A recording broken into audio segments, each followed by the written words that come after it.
बिस्मिल्लाहिर्रहमानिर्रहीम स्टूडेंट्स, अस्सलाम वालेकुम। आज का जो हमारा टॉपिक है वो वाइज़नबर्ग अनसर्टेनिटी प्रिंसिपल है, जो कि क्वांटम मैकेनिक्स का बहुत ही अहम टॉपिक है। इस क्वांटम मैकेनिक्स में दो ऐसे टॉपिक्स हैं जिनके बगैर क्वांटम मैकेनिक्स बिल्कुल ज़ीरो है। एक तो वाइज़नबर्ग अनसर्टेनिटी प्रिंसिपल और सेकंड हमारा श्रोडिंगर वेव इक्वेशन। ये दो ऐसे टॉपिक है जिनके बगैर क्वांटम मैकेनिक्स अधूरी है। इसके बगैर क्वांटम मैकेनिक्स कंप्लीट ही नहीं होती। तो जब से सबसे जो आज हमारा सबसे इम्पोर्टेंट जो टॉपिक हम पढ़ने वाले हैं वो हाइजेनबर्ग अनसर्टेनिटी प्रिंसिपल है। ये एग्ज़ाम के पॉइंट ऑफ व्यू से भी बहुत इम्पोर्टेंट है और वैसे भी इसकी बहुत ज़्यादा कह लें यूजेस भी हैं, क्योंकि इसमें क्वांटम इसके बगैर क्वांटम ही नहीं है। तो सब देख लेते हैं हाइजेनबर्ग अनसर्टेनिटी प्रिंसिपल क्या है। हम जो पढ़ रहे हैं क्लासिकल के दरमियान और क्वांटम के दरमियान जो डिफरेंस है उसको हमने रीड किया। उसके बाद जो क्लासिक फिनोमेना हमने देखे हैं जो क्लासिकल के अंदर एक्सप्लेन नहीं हो पाए थे, उनको फिर क्वांटम मैकेनिक्स उनको सॉल्व किया। अभी ये हाइजेनबर्ग ने जो प्रिंसिपल दिया था, इसका जो बैकग्राउंड जो है वो ये है कि बोहर जो सा था 1913 में जब इसने बोहर की बोहर एटम जो सा था उसकी थ्योरी पेश की, तो उसने ये कहा था कि हम इलेक्ट्रॉन की या किसी भी माइक्रोस्कोपिक पार्टिकल या क्वांटम पार्टिकल की जो उसके पैरामीटर्स हैं, वो जैसे मास वेलोसिटी होगी, उसका मोमेंटम हो गया, उसकी पोजीशन होगी, वो एग्जैक्टली मेजर कर सकते हैं। लेकिन जब डी ब्रोले ने ये नज़रिया पेश किया कि पार्टिकल जो वेव भी नेचर रखता है और पार्टिकल नेचर तो है उसकी, वो वेव नेचर भी रखता है, तो इसकी वजह से ये नज़रिया जो बोर का नज़रिया था उसको ख़त्म करना पड़ा। और क्यों इसलिए ख़त्म हुआ या इस वजह से ये फेल हुआ क्योंकि यहाँ पे जो नेचर आई है पार्टिकल की वो अब पार्टिकल नेचर आ गई है। अगर पार्टिकल सिर्फ पार्टिकल नेचर ही रहती तो वो उसका पॉइंट ऑफ व्यू ठीक था। तो जब 1924 में डी ब्रोले ने ये नज़रिया पेश किया कि पार्टिकल वेव्स भी है और पार्टिकल भी है, तो तब हमें बोर के जो कंसेप्ट था उसको हमने छोड़ दिया। अब फिर हाइजेनबर्ग अनसर्टेनिटी ने हमें ये जो प्रिंसिपल था वो ये दिया कि हम किसी भी माइक्रोस्कोपिक पार्टिकल या क्वांटम पार्टिकल जैसे कि इलेक्ट्रॉन है, प्रोटॉन है, इसकी हम पोजीशन और मोमेंटम, ये दो चीज़ें एग्जैक्टली एंड साइमल्टेनियसली मालूम नहीं कर सकते। मैं लिखता हूँ यहाँ पे कि वी कैन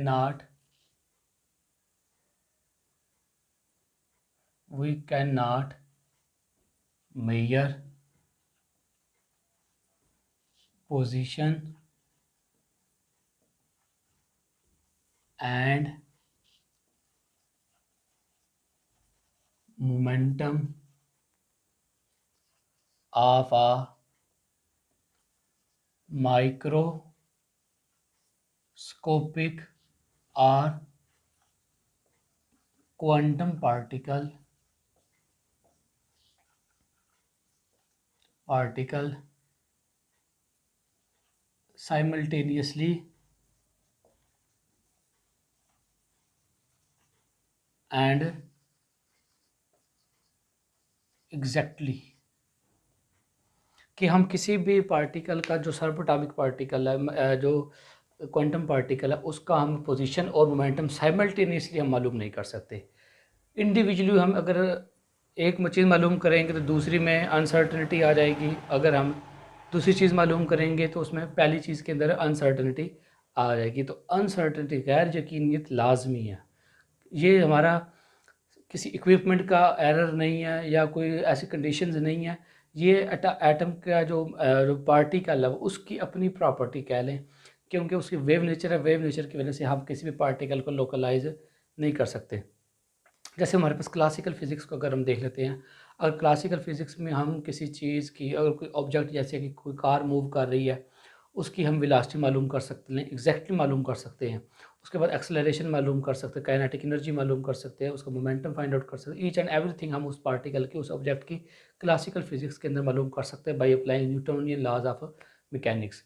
लेकिन क्वांटम मैकेनिक्स के अंदर क्योंकि क्लासिकल फेल हो जाती है वहाँ पे, तो हम क्वांटम के अंदर क्लासिकल के जो लॉज है, न्यूटन का लॉज हो गया या मैक्सवेलियन थ्योरी वगैरह होगी, इनको हम अप्लाई नहीं कर सकते, जिसकी वजह से यहाँ पे हमारे पास कोई फार्मूले अभी तक ऐसे डेवलप नहीं हुए थे कि जिसकी वजह से हम किसी भी क्वांटम मैकेनिकल पार्टिकल के वेलोसिटी, मोमेंटम, पोजीशन वगैरह को मेजर कर सके साइमल्टेनियसली। पोजीशन मोमेंटम पोजीशन और मोमेंटम हम मेजर कर सकें।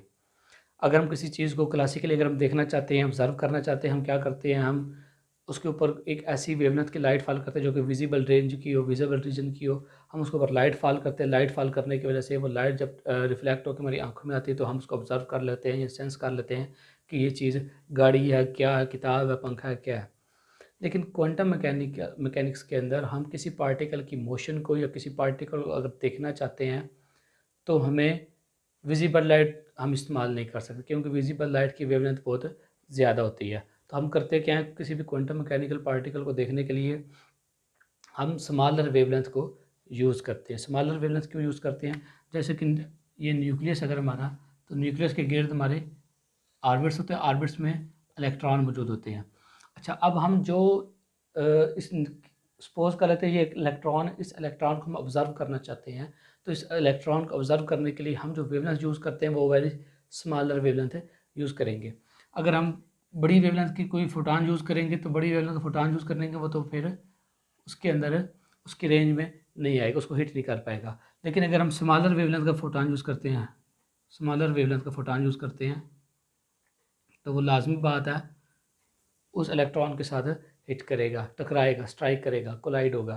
तो इस वजह से हम स्मॉलर वेवलेंथ जैसे कि एक्सरे वगैरह या कोई स्मॉलर वेवलेंथ हम यूज़ करेंगे जो इस पार्टिकल को ऑब्जर्व कर सके। इसलिए हम एक्सरे डायफ्रैक्टोमेट्री करते हैं कि किसी भी पार्टिकल का इंटरनल स्ट्रक्चर को हम देखने के लिए उसके जो लैटिसेस हैं वो किस तरह अरेंजमेंट है, हम एक्सरे डायफ्रैक्टोमेट्री करते हैं।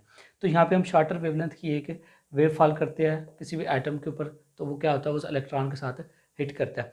इस वेव से तो हम ये तो बता सकते हैं कि इस पार्टिकल की पोजीशन क्या है, इस पार्टिकल की पोजीशन क्या है। लेकिन जैसे ही ये वेव हाई एनर्जी की वेव, हाई एनर्जी का फोटॉन है, तो स्ट्राइक करेगा इस पार्टिकल के साथ, तो डेफिनेटली ये अपना मोमेंटम ट्रांसफ़र कर देगा इलेक्ट्रॉन को, जिसकी वजह से जैसे ही मोमेंटम ट्रांसफ़र होगा इसकी वेलोसिटी, इस इलेक्ट्रॉन की वेलोसिटी चेंज हो जाएगी।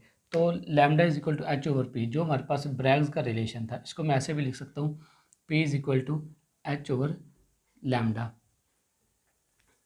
तो यहाँ पे मैं पोजीशन तो निकाल सकता हूँ, लेकिन यहाँ पे मोमेंटम के अंदर अनसर्टेनिटी आ जाएगी, जो कि हमारा साइमल्टेनियसली पोजीशन हमें इस स्मॉलर वेवनेस से तो पता लग जाएगी, लेकिन हमारे पास जो मोमेंटम होगा उसके अंदर अनसर्टेनिटी आ जाएगी। अगर हम इस रिलेशन से देखें, इस रिलेशन से हमें क्या पता लग रहा है कि वेवलेंथ अगर स्मॉल होगी, स्मॉलर वेवलेंथ होगी, तो हमारे पास मोमेंटम के अंदर अनसर्टेनिटी ज़्यादा होगी। इस तरह से हम कर लेते हैं। और अगर वेवलेंथ ज़्यादा होगी तो हमारे पास जो हमारा मोमेंटम है इसके अंदर अनसर्टेनिटी कम होगी। इस तरह से हम यहाँ से इसकी पोजीशन तो निकाल सकते हैं, लेकिन अगर हम मोमेंटम की बात करें तो मोमेंटम के लिए हम इसके ऊपर एक इस रिलेशन से यहाँ से आप देखें कि अगर मोमेंटम की अनसर्टेनिटी को हम कम करना चाहते हैं तो हम इसको ऐसा करते हैं कि वेवलेंथ बढ़ा दें तो मोमेंटम के अंदर जो अनसर्टेनिटी है वो कम हो जाएगी। जो हमें डी ब्रोले जो रिलेशन है वो हमें ये बता रहा है कि वेवलेंथ के बढ़ाने से अगर हम थोड़ी सी हाई वेवलेंथ का, लॉन्गर वेवलेंथ का हम फोटॉन फॉल करें तो जो उसका मोमेंटम है उसके मोमेंटम के जो हम एग्जैक्टली मेजर कर सकते हैं, लेकिन फिर उसकी पोजीशन के अंदर हम डाउटफुल होंगे, हम उसके अंदर अनसर्टेन होंगे कि उसकी पोजीशन क्या है। जो हमने सपोज कर लिया, जो इनिशियली हमने जिस वेवलेंथ की लाइट फॉल की है वो हम अप्रॉक्सीमेटली डालते हैं उस एटम के साइज़ के जितने, जो उसका जो एटम का साइज़ है उसके साइज़ की जितने की हम वेवलेंथ के ऊपर फॉल करते हैं। तो यानी कि अगर उसका जो पार्टिकल का जो एटम का साइज डेल एक्स है तो हम उसी के साइज़ की ही अप्रॉक्सीमेटली उसकी वेवलेंथ हम फॉल करवाएंगे उस पार्टिकल को डिटेक्ट करने के लिए, उस पार्टिकल को देखने के लिए। तो लैम्डा मेरे पास डेल एक्स आ जाएगा। तो यहाँ पे अगर मैं लैम्डा की जगह पे डेल एक्स पुट कर दूँ तो ये मेरे पास एच ओवर डेल पी बनता है इस तरह से। अब अगर इस फार्मूले को आप देखें कि अगर हमारे पास डेल एक्स की पोजीशन के अंदर अनसर्टेनिटी आ रही है ज़्यादा से ज़्यादा तो डेल पी के अंदर मिनिमम होगी। तो यही अनसर्टेनिटी प्रिंसिपल था जो हाइजेनबर्ग ने हमें दिया कि हम किसी भी माइक्रो लेवल के पार्टिकल के सच एज इलेक्ट्रॉन होगा, प्रोटॉन होगा, उसकी हम position and momentum simultaneously at a same time measure नहीं कर सकते। इस फार्मूले को अगर मैं मज़ीद एक्सपेंड करूँ डेल एक्स डेल पी इधर ले आऊँ तो ये बन जाएगा एच के इक्वल एच के, और आफ्टर कैलकुलेशन ये बन जाता है एच काट ओवर टू, जो कि हमारे पास मेन जो फार्मूला है हाइजेनबर्ग अनसर्टेनिटी प्रिंसिपल का वो ये है। अब इसी तरह अगर मैं इसको डायमेंशंस के अंदर ले जाऊँ, डायमेंशंस के अंदर यानी कि एक्स वाई जेड के अंदर तो ये मेरे पास del x del p x greater than or equal to h cut by two del x del p y, so यहाँ पे डेल वाई आ जाएगा, लॉन्ग वाई डायरेक्शन आ जाएगा, तो h cut over two del ji into del p g greater than or equal to h cut over two. तो ये वो relations हैं जो कि हम यहीं से ड्राइव किए हैं। अब यहाँ पे आप देखिए कि पोजीशन और मोमेंटम ये दो के जो ऑब्जर्वेबल कह लें, जो हम किसी भी पार्टिकल के माइक्रो लेवल के पार्टिकल के साइमल्टेनियसली फाइंड आउट नहीं कर सकते, लेकिन हम अलग अलग एग्जैक्टली फाइंड आउट कर सकते। अगर मैं अकेला पोजीशन मैयर करना चाहूँ या सिर्फ मोमेंटम निकालना चाहूँ तो मैं एग्जैक्ट मैयर कर सकते हैं, लेकिन ये भी नहीं होगा कि एक दफ़ा अगर मैं किसी पार्टिकल की उसकी पोजीशन निकाल ली या मोमेंटम निकाल ली तो डेफिनेटली उसका जब भी मैं निकालूंगा वही आएगी, नहीं, ऐसा पॉसिबल नहीं है। हो सकता है, होता है कि पार्टिकल की पोजीशन चेंज होती है, क्योंकि पार्टिकल जो इलेक्ट्रॉन रिवॉल्व कर रहे हो तो हर वक्त उसकी पोजीशन चेंज हो रही होती है। तो क्या मतलब कि जो पोजीशन है उसकी डेल एक्स उस पार्टिकल की अगर एक दफ़ा मैंने कैलकुलेट की है तो सेकंड टाइम अगर मैं फ़ौरन से कैलकुलेट करूँ थोड़ी देर बाद कैलकुलेट करूँ तो लाजमी नहीं है कि सेम वही वैल्यू है। इसी तरह मोमेंटम के बारे में भी सेम यही वैल्यू नहीं आ सकती। एक क्लासिकल एग्जांपल से हम समझ लेते हैं।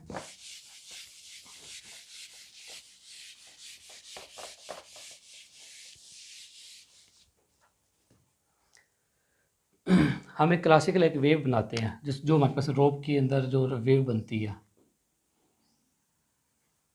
इस तरह से। इसकी लेंथ मैं क्या लेता हूँ, टोटल लेंथ है, इस रस्सी की लेंथ एल है, कैपिटल एल, और ये इसकी वेवलेंथ जो है वो लैम्डा है। अगर मैं इनिशियली पोजीशन की बात करूँ इसकी वेव की जो इस रोप के अंदर क्लासिकल अगर पार्टिकल की मैं बात कर रही हूँ यहाँ पे, क्लासिकल पार्टिकल की जो यानी कि रोप है, रोप के अंदर एक वेव जनरेट की है हमने। अगर मैं इस वेव की पोजीशन निकालना चाहूँ, पहले मैं वेवलेंथ की बात करता हूँ, मैं वेवलेंथ बता दूंगा कि इसकी इतनी वेवलेंथ है, ठीक है। इसी तरह अगर मैं बताऊँ पूछता हूँ कि इसकी वेवलेंथ की तो हमने मालूम कर ली, लेकिन इसकी पोजीशन क्या है, सपोज कर लेते इसकी लेंथ जो सी है वो 5 मीटर है, 5 मीटर टोटल लेंथ है इसकी। तो मैं बताऊंगा कि इसकी जो वेवलेंथ है वो अप्रॉक्सीमेटली आ रही है 2 और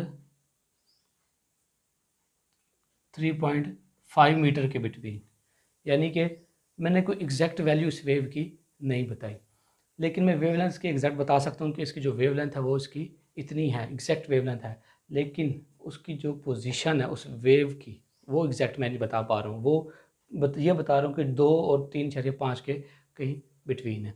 अब लेट्स सपोज कर लेते हैं मैं इस वेव को अगर मैं कम कर दूँ,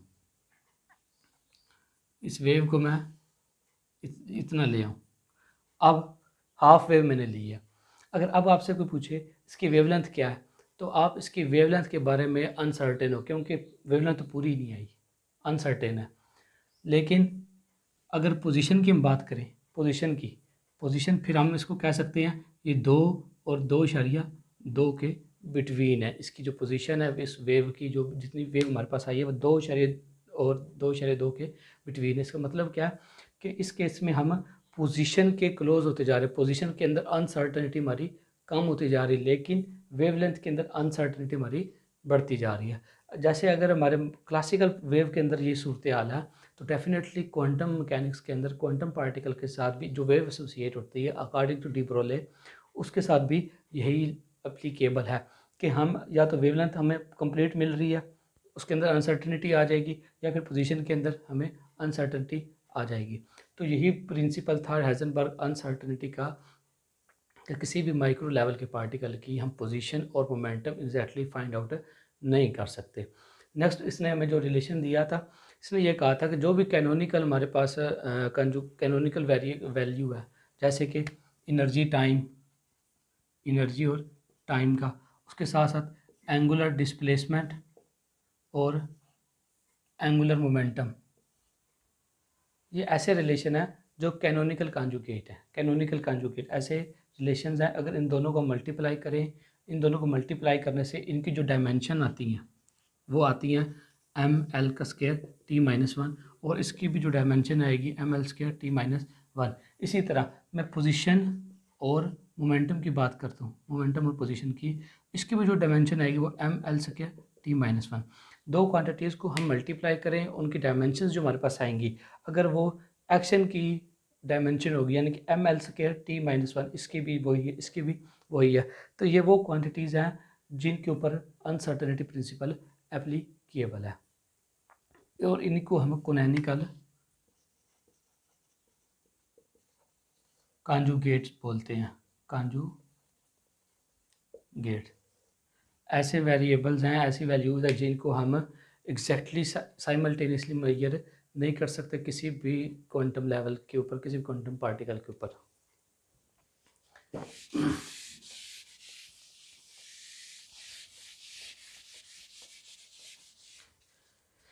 नेक्स्ट जो हमारे सिलेबस का हिस्सा है वो हमारे पास एनर्जी और टाइम का है। Uncertainty in energy and time, energy and time, इसको हम रिप्रेजेंट करते हैं del E into del T से लेस ग्रेटर देन और equal to h cut over two. ये रिलेशन है जो एनर्जी और टाइम का। इस रिलेशन के हमें क्या पता लगता है, हमें ये बताता है कि जो भी अगर दो स्टेट्स हों, सपोज कर लिए एक ये एनर्जी स्टेट है एटम की और एक ये एनर्जी स्टेट, ये E1 एनर्जी स्टेट और ये E2 एनर्जी स्टेट है, ठीक है। जब इलेक्ट्रॉन लोअर एनर्जी स्टेट से हायर एनर्जी स्टेट के अंदर मूव कर जाता है, हायर एनर्जी स्टेट में, तो डेफिनेटली जब ये डी एक्साइट होगा, जो ये डी एक्साइट होगा अपनी वापस उसी स्टेट के अंदर, तो ये फोटॉन इमिट करेगा। फोटॉन इमिट करेगा तो ये डी एक्साइटेशन जो एनर्जी है, जो एनर्जी रिलीज़ करेगा, जिसको हम डी एक्साइटेशन एनर्जी बोलते हैं, वो एनर्जी और ये टाइम जोन सा है, ये वाला टाइम डेल टी और ये energy change in del E, यानी कि change in energy del E, इनको हम साइमल्टेनियसली मेजर नहीं कर सकते। वही ये फार्मूला बता रहा है कि हम किसी भी माइक्रो लेवल पार्टिकल की एनर्जी और उसका टाइम, डी एक्साइटेशन टाइम को एग्जैक्टली साइमल्टेनियसली मेजर नहीं कर सकते। अगर हम प्रूव करें, सपोज कर लेते हैं एक फोटॉन है, सॉरी इलेक्ट्रॉन है, उसकी एनर्जी हमारे पास है E is equal to h f है, उस इलेक्ट्रॉन की एनर्जी, तो E is equal to h c by lambda, ये इक्वेशन हमारे पास बन जाती है। अब इसी तरह जो फोटॉन इमिट हुआ है, जो फोटॉन इमिट हुआ है उसने कुछ ना कुछ डिस्प्लेसमेंट कवर किया, in s is equal to v t फार्मूले से हम निकाल सकते हैं, s is equal to v t. S हमारे पास फासला है, फासला जो उसने कवर किया जिस इलेक्ट्रॉन ने, वो डेल एक्स है, इज इक्वल टू वेलोसिटी, वो स्पीड ऑफ लाइट से मूव किया तो सी आ जाएगी, और टाइम हमारे पास डेल टी आ जाएगा इस तरह से। अब यहाँ से मैं डेल टी निकालूँ तो ये मेरे पास del x over c is equal to del into t, ये चीज़ बनती है। अब ये इन दोनों वेरिएबल्स को मैं मल्टीप्लाई अगर कर दूँ, डेल टी और ई को, सो ये डेल ई बनेगा, चेंज इन एनर्जी हमारे पास आएगी, तो ये del E is into del t is equal to h c बटा lambda into del x by C.